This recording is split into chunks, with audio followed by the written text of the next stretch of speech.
Good morning. Call the Tulare County Flood Control Commission meeting to order. Public comment period. Any members of the public wish to address the commission, please step up and take the microphone from Denise. Seeing none.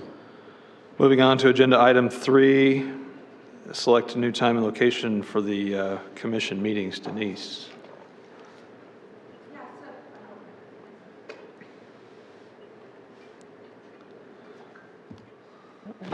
Oh, it is on. Okay. So we've met here. We've met over at the RMA conference room. We've met on certain days of the week, and it seems like I think this one worked out okay, but in the past we've had to move them around. So we wanted to give the commission an opportunity to chat about where you would like to meet. If this location works for you. This location, just know that once you have a standing meeting date and time that works for this location, it's very hard to change that date and time because the chambers are very busy.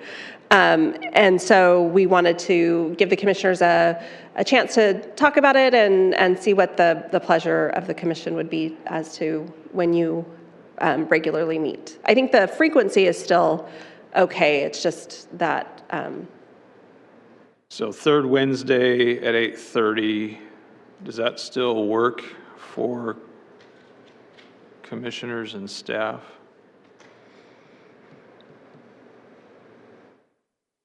And we're doing it quarterly, is that right still? quarterly, yes. Shane? I guess maybe the commissioners that aren't here might be the more important ones to chat with, but Well, That should work for me as well. okay. but you, third Wednesday still work? Third Wednesday's fine, yeah. I'm just wondering if the question is whether timing of meetings, sometimes we postpone them and have them at different dates, and maybe the RMA building is easier to get into when we do that. Is that the Yes. question? Yeah. So I don't know if the commissioners want to meet here, or if it makes a difference if they meet at the RMA building. I don't mind meeting here. Okay. If the standing meeting is here, and then if we have to reschedule it for some reason, we can always schedule at RMA for a special meeting, Does that work okay? Okay. as long as it's within the jurisdictional Yeah. area of the commission, right? Sure. So Yep. we can double check that next Okay. time we get together with the other two that are not here today, but Okay. in the meantime, it sounds like that works. 8:30 is the time that we, I mean, for sooner everybody? the better. I get to work at 7. Does that work for staff? I don't know what time Yeah. everybody's drop-offs and stuff go. A couple of us just have to go to a high school first, and so that can get delayed depending on how quickly the children are walking that day. Does 9 o'clock fix that problem? The 8:30 is fine. It's an 8 o'clock that sometimes gets sticky. Okay. So 8:30 is fine. Okay. Well, keep us posted if something changes on that. Okay. I don't think we need to take action because we're not changing it, so. Agenda item 4, Cal OES. Yeah, so there is a current Cal OES FMA, which is Flood Management Assistance, that I think, and then BRIC, which is Building Resilience in Communities. There was a NOFA out. Notices of intent were due yesterday, so we submitted 2 on behalf of the Flood Control District. One was a reboot of, at our August meeting, we talked about the flood risk assessment that we had submitted to the Governor's Office of Planning and Research. However, they didn't actually have money or authority to put that funding opportunity out, and so we took that, repackaged it, and submitted it to the BRIC program. And then we packaged up, they're both will be project scoping type applications. The other is an FMA application for the Antelope Creek siphons at Wachumna, looking at that structure and coming up with an alternative. So I believe the risk analysis effort was about $600,000, and then the Antelope Creek, did we end up That was left at the 500,000 amount. We were updating some other parameters, and then just to advise, those are, as of this morning, following submittal, they're under review presently. Yep. So the way that this program works is you submit a notice of intent, and then Cal OES reviews it, and then they will send out RFIs, requests for information, and they will tweak your project and tweak your project and tweak your project until it fits into their full FEMA application, and then it moves on to the next step. So it's similar to what we did with the Kings River Channel. It's a similar process, different funding source, but same sort of process we're anticipating. Do we know what the turnaround time on the review period is? I believe they were looking, I believe they have to submit their package at the end of the month. Okay. It was a pretty quick turnaround time, and it was, I had some questions for them about whether or not if the federal government didn't, pass their budget, which we don't really anticipate until sometime next year. But because this is emergency disaster type funding and it's baked into disaster funding, it will not be delayed. Is the basis of the funding through FEMA? Yes. Okay, Yeah. that'll get fixed. Yeah. Yes. Any other comments, questions, thoughts from the commissioners on that one? Okay, moving on to agenda item 5, updates on 3 items in the district. Why can't I? Oh, sorry. Okay, so we were notified by the fire department that Sand Creek, which travels through the communities of Cutler and Arosi, had 17 fires over the course of about 6 weeks back in June and July. And so they asked us to, the county we either own or we have easements along all of Sand Creek through those communities, and so they asked us to go out and do some abatement work. And so we were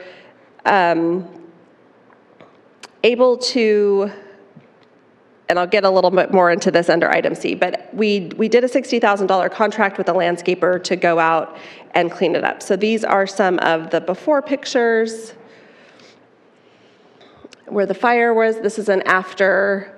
They stayed out of the channel itself and just cleaned up along these fence lines to protect property.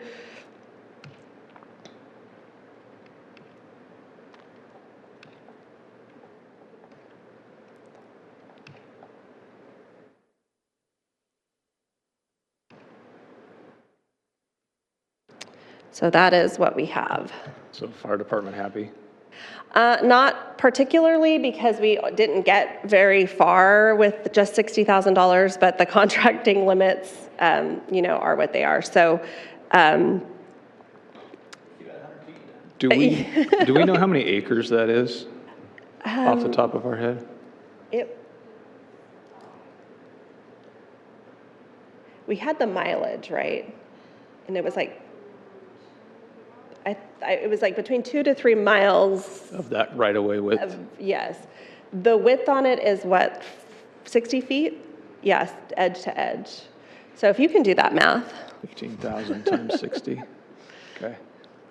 Couple acres. All right. Yeah.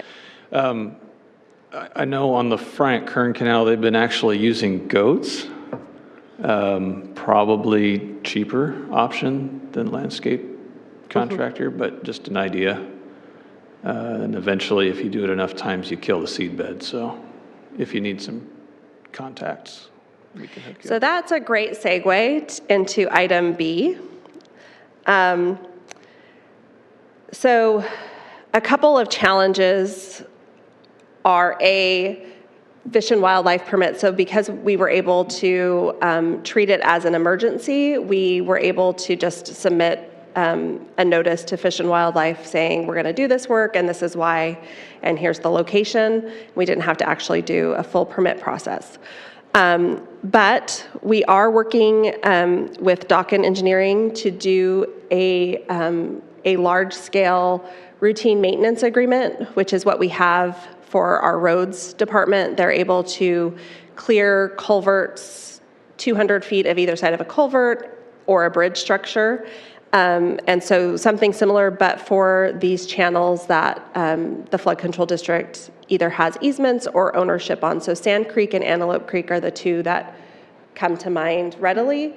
And it would include things like grazing. There are some limits within the amount of work that could be done annually. There will be limits worked into that, but we're going to try to maximize that as much as we can. And then also by having this routine maintenance agreement, and then bidding out some long-term projects, have a rolling schedule of work that can get accomplished, which is where the goats would be great to come in, because the tree that you saw is an invasive species, and unless you get to the roots, it will just, I mean, we had a cleanup on near a culvert on Antelope Creek, and you know, in 6 months, those trees are going to be right back. That's a tree of heaven. The tree of heaven, yes. We had been working on a project to outline who has roles and responsibilities on all the channels throughout the county and kind of paint that out. So is the idea that the county would get a programmatic permit on everything that's not already got a permit from somebody else's jurisdiction? So that gets tricky, because sometimes that is the adjacent landowner's responsibility and not necessarily covered by our jurisdiction. So that's something we're going to have to work through. The areas that are known, we definitely will do a programmatic, and then we may have to do like landowner outreach and other types of activities. I do have, under item 7, we can talk more about that. Okay. Any questions or comments beyond that on the routine maintenance agreement? It's a 10-year agreement with a one renewal. So I believe ours for the roads department, I think we're in our 9th and a half year. So we'll be getting ready to test out how easy it is to renew. Do we know about what the application review and approval period looks like on that? Putting together the application, you have to do CEQA, so that's going to be the longest component of it. I think we're looking at about this time next year having the package ready to submit, and we will be looking at ways to work through those challenges in the meantime. So like I said, we were able to utilize the roads department on the one culvert on Antelope Creek to get that cleaned up, and anywhere we can partner like that, we will take advantage of it. Or like the abatement thing.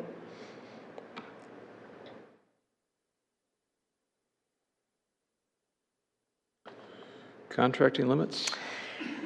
Yes. So I mentioned we got an emergency contract for $60,000.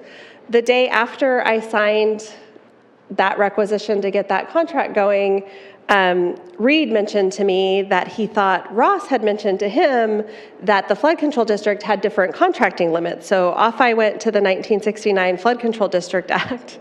And sure enough, the act itself restricts the district from contracting for anything over $5,000 without a competitive bid process. So I actually reached out to our chief of staff over here and said, hey, do you think any of the Tulare County delegation would be interested in sponsoring legislation next year to help me over this problem? They started working that. However, Ross has identified a path forward, County Council, and so the Flood Control District will be able to adopt a resolution and update an ordinance code so that the Flood Control District can fall in under the Public Contracting Code, which is that $60,000 limit that we use for everything else. It's a discretionary thing we can do within the act? Or the county can on behalf of the district? The Flood Control District can, if you want to describe that. Your name badge still says Paula, by the way. He's filling in. We need to Paula get is him a still new- the regular attorney for this. Paula just had a conflict this morning, so I was kind of Familiar set to with step this? in. And, Yeah, you know, I've met all of you once or twice. So what the option, under the Public Contract Code, there's the Uniform Public Contracting Code Act, CUPCCA, or Cupcake, as some people have referred to it. And that allows, it's a voluntary opt-in for all cities, counties, and special districts that allows them to follow a set of uniform cost accounting rules statewide. And the flood, there would be nothing that would prevent the flood control district from opting in to follow those procedures. The county already follows those procedures, so it would make everything more uniform. We would just need to update a few ordinances on the county side and on the flood control district side to get everyone playing nice together. Gotcha. And we're hoping to accomplish that before the end of the year. However, as we get into the holiday period, the board only meets, I think, twice in November, and currently I think they've canceled 3 November meetings, and then they only meet, like, there's currently 3 meetings on the calendar for December, but we're thinking the 17th might not actually happen. So our ability to get everything in front, we can at least get it started, excuse me, with full adoption happening hopefully the first of the year, which would then free us up a little bit to do some more of this work. Any questions, comments? Just going back to your previous question and how many acres it is. 60,000 doesn't go a long way. And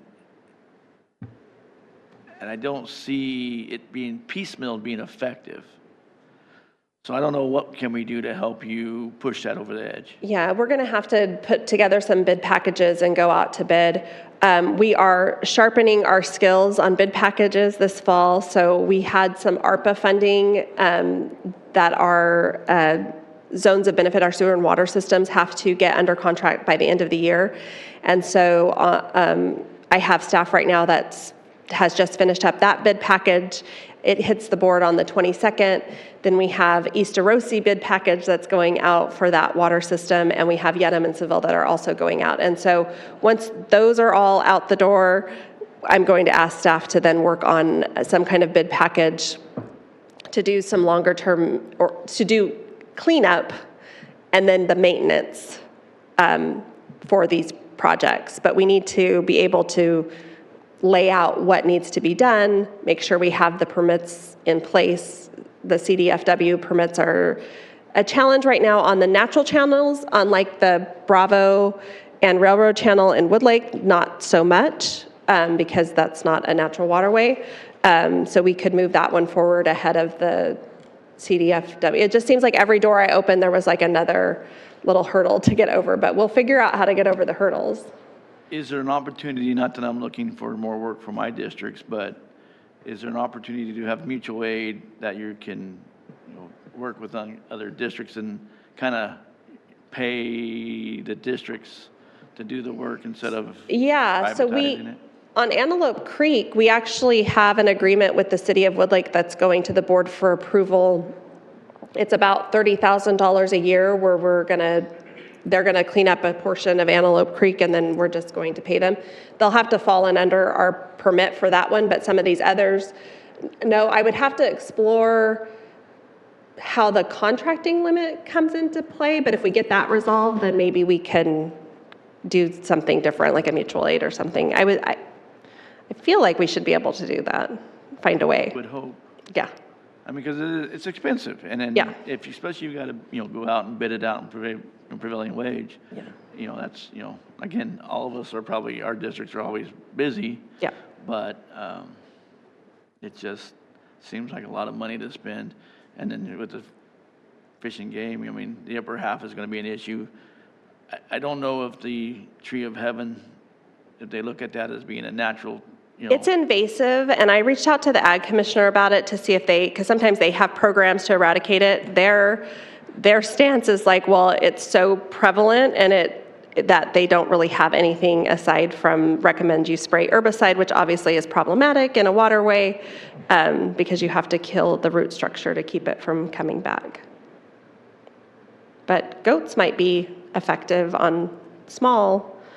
Yeah, no, it's pretty, I've just had a pesticide training, and that was one of the topics was Yeah. tree of heaven, because it is so hard to kill.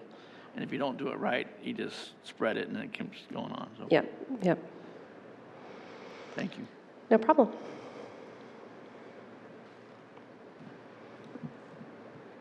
Agenda item 6. Okay, we'll start with A. We've had some really good meetings on the Sultana Storm Drain Improvement and Recharge Project. When we met with Chad from Alta, thank you for, well, I guess Eric's not here, but thank you all for your help to get that set up and going. It became apparent that the project as it was designed at that time was probably going to be infeasible because it was going to require significant property acquisition. And so we've worked with Provost and Pritchard to take another look at the project and take out the Alta ID piece and look at just improving what's there and getting more water to the storm basin that's there. Because as it's designed right now, basically, the elevations are not very different from each other. It's pretty flat, and then the water kind of slowly goes in and then comes right back out and makes its way back down to the intersection. So there's a redesign there and some improvement that could be made and actually handle the stormwater from that area of the community and improve conditions. So we're still within budget for the grant there. And so we're working towards that. So we've got that back on track. Any questions about that particular project? Not seeing any. Okay. The Flood Control Capital Improvement Program, I've not made any progress on this aside from asking our road yards to take a look at all the storm pumps that are in their district. We sort of divvied it up by road district and asked them to take a look at them and let us know condition and verify equipment type and all of that. And so they are making their way through that list as they have time. You mentioned, before we get off of this one, you mentioned roads, and we just talked about permits, 200 feet on either side of bridges. Hopefully, we have a good year. Yeah. Yeah. Not too good, not like a 2023. Not like 23. I mean, for people in water, we always want to have it exactly scheduled. We don't get that luxury. But to the extent that we need to submit some things, make sure that they're done, do we still work through each road yard, each of the 5 road yard Yes. leads? Okay. Yeah. And we will, Lucero's been, I don't know if you've sent it out yet or not, but we are working on that pre-storm meeting later this month. And I know DWR is also hosting one November? It's either at the end of this month or early next month. Oh, am I still thinking about the Napa one? I was trying to figure out a way to go to the Napa DWR flood prep meeting, but I can't think of a reason. I can think of lots of reasons, just none that actually tie back to here. So that's where we are with that. The Kings River Channel project, we received one more RFI last week from, this time it's from FEMA. So FEMA is looking at the application now, and we are preparing our response, and that is due, I believe, October 25th, next Friday? I believe that is correct, yes. So we will get them their response back next Friday. They had a lot of questions about the geotechnical study and the boring, and like if you want it, then you're going to trigger all these other things. And so we're in the process of evaluating. We really think it's important in order to get a valuable product to come out of the study. But what is that cost-benefit analysis and what other hurdles we have to go through? Questions, comments on that one? Not seeing any. Okay, Strathmore Friant Kern Canal Project, I still need to get a contact to meet with Friant to reboot those discussions that, I think I sent you some emails, Eric, I think they were from 2019, early 2020, of where that project had left off.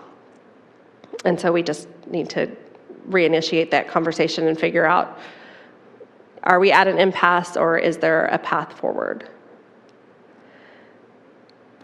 Questions or comments on that one? And then the juvenile detention facility, we talked a little bit about this last time. This one is on hold. We can remove this one from the list if you would like, or we can just leave it on there in case there's interest or funding that comes along to pursue that further.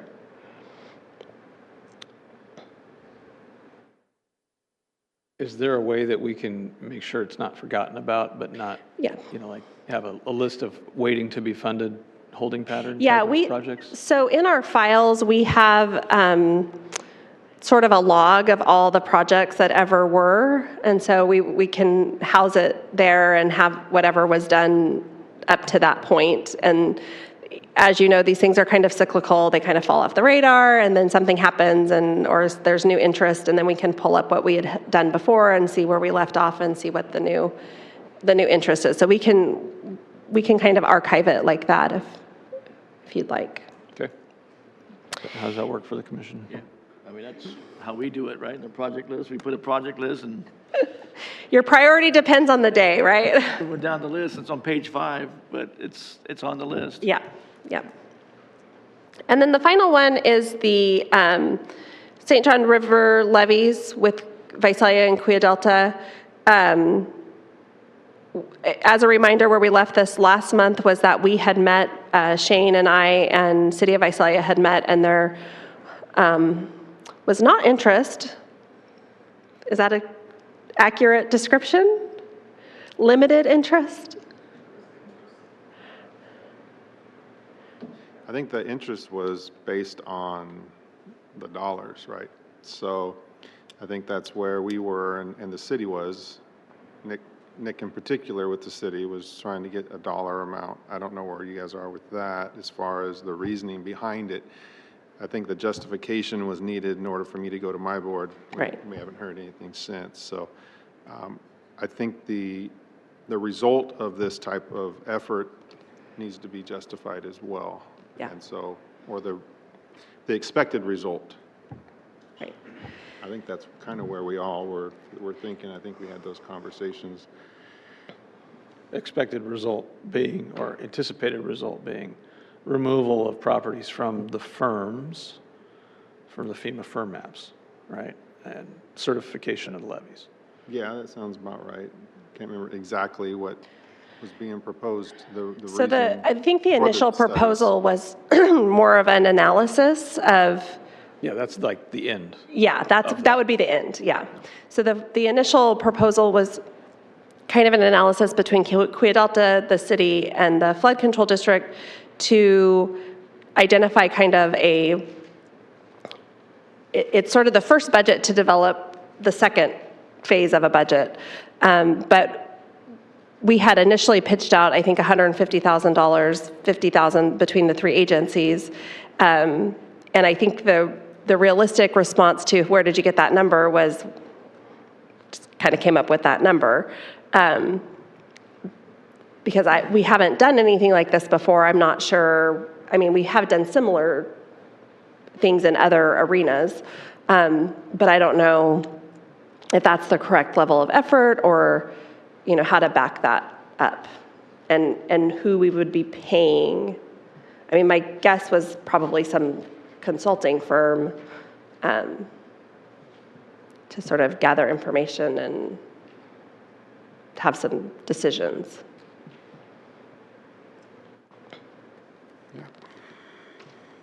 I mean, we're open. District is still open. I don't know where the city is. I can't speak on their behalf. I do know that Nick's eyes were probably opened a little bit when you showed him the different areas and how it's specific to the city limits and Yeah. all of that. I think that was part of the discussion that he was needing to see because he wasn't familiar enough with what the scope was itself. So I haven't heard much about this at all since our last meeting, so I'm ready and willing to go to my board if we have something to take to them. Okay. I think our board would be open to it if we have that justification, and so.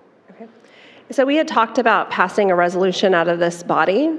If that is still desired, we can send out a resolution for folks to review and then be prepared to take action when we meet again, beginning of next year. Are the initial hurdles the funding justification and the scope of work? Are those the two things that need to Yeah. get hammered out?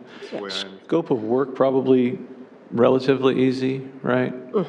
Funding, there's really, I mean, everybody's going to want to do cost benefit. I'll pay my share of the benefits, my cost share for the resultant benefits. When you're embarking on a program like this, it's really unknown. You could always have a short MOU, MOA, Yeah. that just says everybody's in for equal shares, and as the project develops, the parties agree to evaluating the benefits and truing the books. I don't know how that would fit with all three agencies, but seems fair from a flood control district perspective. Yeah, I think we would be open to an MOU where it's a third cost share.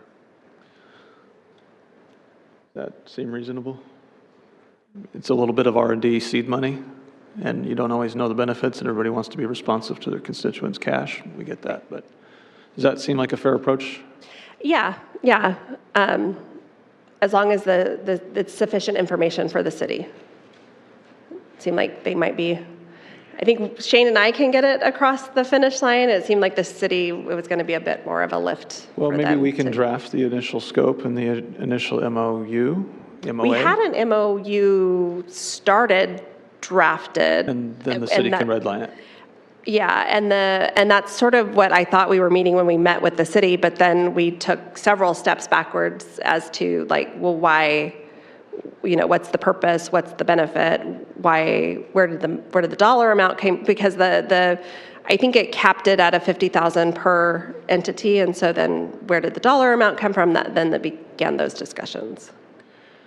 But a scope of work that would kind of lay out what is expected might be helpful to sort of help them. So the city doesn't see a benefit to its constituents and So future growth? I mean, I would Shane think- was there, so he has his perspective. My perspective was the city did not see the benefit of spending general fund city dollars that would benefit a limited number of their population. So if you live in the city and you live in a flood area, you might go chat with your council member. I mean, because, I think as they grow, and they grow into these areas that are impacted, that the benefit to them was tax dollars. And that's where we showed, here are all your properties that are impacted. Well, they were a part of the levy district number. I always could get them confused which is which, but whichever one of them it is. One of it's more county, one of it's, the larger one is mostly city parcels. So when I showed them, here's your area that's impacted, they got a little bit more interested, but it's still viewing it from all of the parcels within the city, and they're, restricting it to those areas, receiving the benefit, basically. Yeah, remember, it was Nick Barsh, who's the Public Works Director now. He's only been there about 2 years. Prior to that, it was Red Anderson. He's no longer with the city, so I think it was more of an education when we met, just to get him up to Just get up to speed. speed. Don't know what he was able to digest since then, because we really haven't had a meeting with them. And so, there's an opportunity probably maybe for us to have another meeting at some point. Not that I want another meeting, but at some point, we probably could put one together where we have a little more clarity involved. Don't want to paint Nick as a bad guy. I think that No. he just is trying to protect the city and their interests with regards to dollars, so. Absolutely. That makes sense. So next meeting, resolution, Yeah. scope. Yeah, so it would be something from, we had it actually, we have something prepared, but it's not agendized today. So I'll send this out for everybody to look at, and then that then is something that Shane can take to his board, the city can take it to their council that says, this is what we're trying to accomplish. And if we can put together that scope of work and a dollar amount with a little bit of backup, I think that would be probably the way to get things moving, or at least get a decision back. Yeah, my board meets, I think, November 5th, so it's a couple of weeks from now. I can still put it on the agenda and we can have that discussion, or we can, when we meet in December. But Okay. It'll definitely be a topic that I'll have available for my board. Sounds good. Perfect. Thank you. On the agenda, I also listed Antelope Creek. I gave you that update as well, but that is also something that's ongoing, and then the various features there.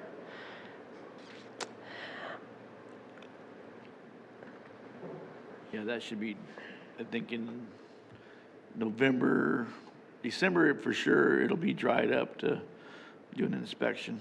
Okay. I know we had, VIS was supposed to also go out and clean the siphon. Did they make it out there, or was that not yet, Lucero? I think they've already been out, yeah. They had two different places they were going, and their truck broke down going to the lift station, yeah, but. And then I think the fees, that which was, that's still meeting with the board to approve or authorize funding for that? For which For the one? repair, for the levee repair. Yeah, we'll have to, yes.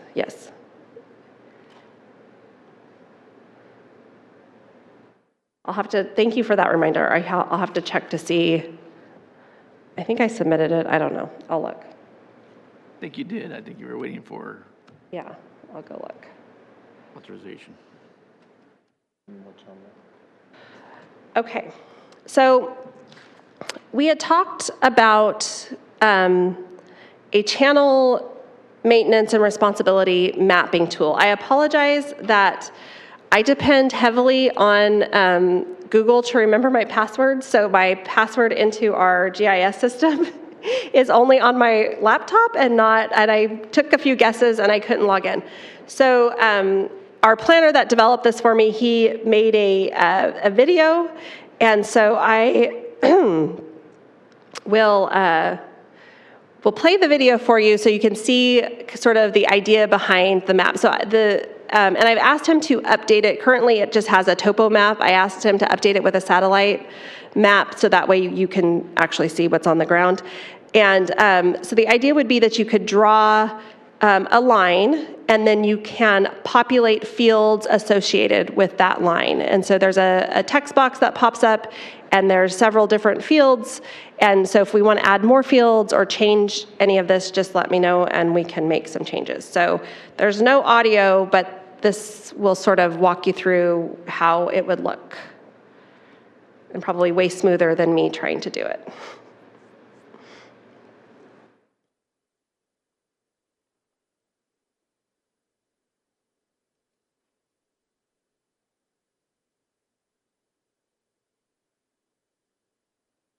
And you wouldn't have to click through all of this. It would take you directly to this map.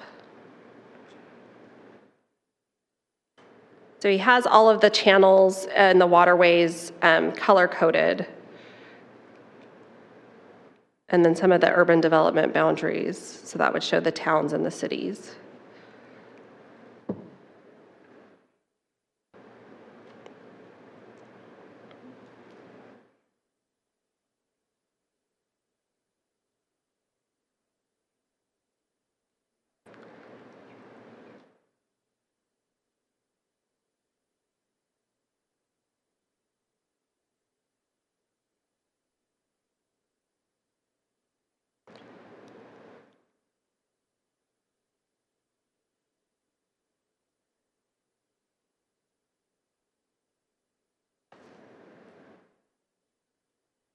And so then this is where you would draw the line.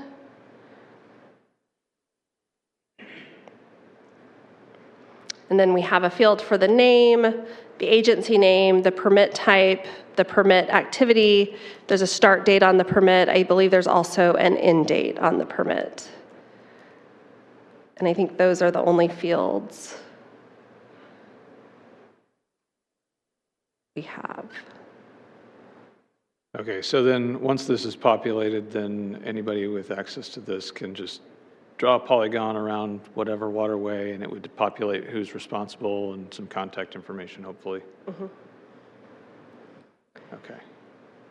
So are we thinking that this would be available for the first meeting of the flood kickoff for the two or three different meetings that you typically have with the local agencies? So the ones later this month? Yeah. Yeah, it's ready to go now, and we could even add, if there's more data fields you wanted added, we could add those pretty easily. The only thing that I'm gonna have to work through with IT is how to provide access to the outside, to allow you all to have a login to do it. I think there's a way to do it, I just have to work with them on how to accomplish And if that. that's not ready to go for the first meeting, some hard copies and crayons, Yeah. that way folks can mark it up and, give some feedback, and they can start to populate that in GIS. Yep. All the stuff that Shane's responsible for. I make that motion. That's good. I appreciate that. Because that's going to come in handy. The best time to prepare for a flood is before a flood and know Sure. who's responsible for what. And if we've got some holes that get identified, especially as a part of this next 1 year worth of work to get programmatic permits on open channels, highlighting where we've got those holes will be super important. So that's great. Any other thoughts, commissioners? I have some thoughts, I just won't say them. After the meeting. Okay, sounds good. Next item, agenda item 8, suggestions for future agenda items and topics. Commissioners?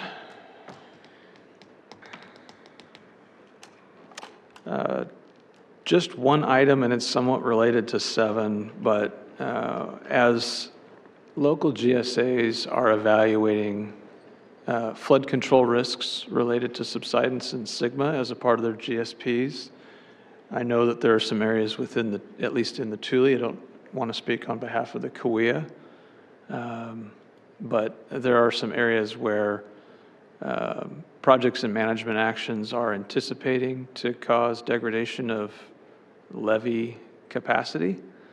And obviously all flood control items within the county are a part of this flood control district. So I think we should probably add a standing item to start investigating or getting feedback from the subbasins about areas of levee subsidence risk due to projects and management actions, and see what the plan is for those so that the Flood Control Commission at least understands that and doesn't get, in the unfortunate event that something happens, doesn't get caught in the crossfire of what caused those issues. Does that sound fair? Yeah, we can add that. The Flood Control District is also a member of the Lower Tule River Improvement, JPA. And so they have been working through finding funding for levee repairs from the 23 storms and finding, as we already knew, but FEMA very, very difficult to work with. And so they had asked about a loan from the Flood Control District to cover some costs while they then wait for reimbursement. But that cost estimate went from like a couple $1 million to about $5 million. And we don't have it. We don't have really a path to do it. And so I've committed to them to work with David DeGroot to look for other funding that's maybe not FEMA funding to try to get some money in to fix some of those areas.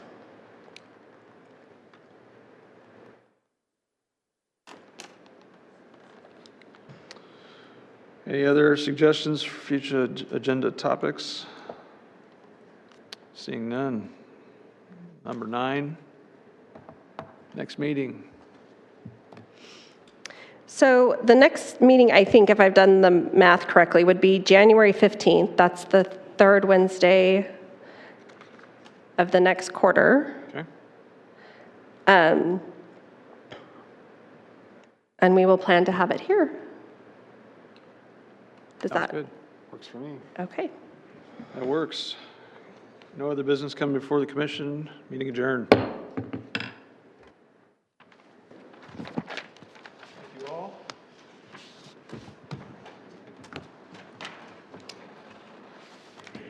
Well, hopefully the GSAs with their projects and management actions improve levee conditions. Yeah, we'll see.